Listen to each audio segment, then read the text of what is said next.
করা হয়েছে, তো ইস্ত্রিটা এরপর খাপে রাখার কথা। কিন্তু ইস্ত্রিটা যে খাপটার মধ্যে রাখবো, ইস্ত্রিটা যখন বার করি তখন এই খাপটার মধ্যে জায়গা হয়েছিল, সে খাপের মধ্যে ছিল। কিন্তু এখন আর ইস্ত্রিটা ইস্ত্রি করে নেওয়ার পর এই খাপটার মধ্যে আর জায়গা নেই। এই যে দেখতে পাচ্ছেন, জায়গা থাকবে কি করে? কারণ এটাতে এখন ইনি দখল করে বসে আছে। মানে কোনো একটা জিনিস, যদি কোনো একটা খাপ ছোটোখাটো কিছু পেয়েছে, তো বাস সেটাই তার হয়ে গেল দখলদারি, সেটাই তার জায়গা, সেটাতেই তার ঘুমানোর জায়গা। এই যে এখানে ঘুম হচ্ছে, এগুলো কি কোনো কথা?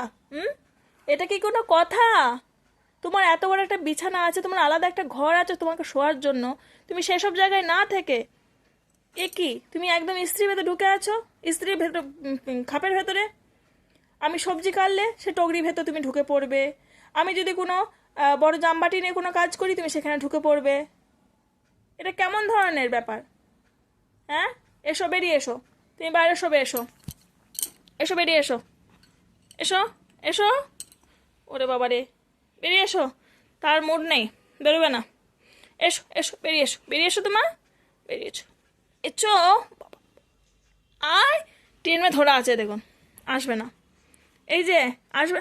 আ আ ঠিক আছে, ঠিক আছে, ঠিক আছে, ঠিক আছে, ঠিক আছে, তুই ছাড় আমাকে, ছাড়। বাপরে, এই, এই যে তাকা আমার দিকে, কামড়াবি পরে, কামড়ে চোখ বন্ধ করে কে কামড়ায়? এটা তার মানে ঘুমানোর ভান তোমার, তাই তো? এটা তোমার ঘুমানোর ভান হচ্ছে? হ্যাঁ,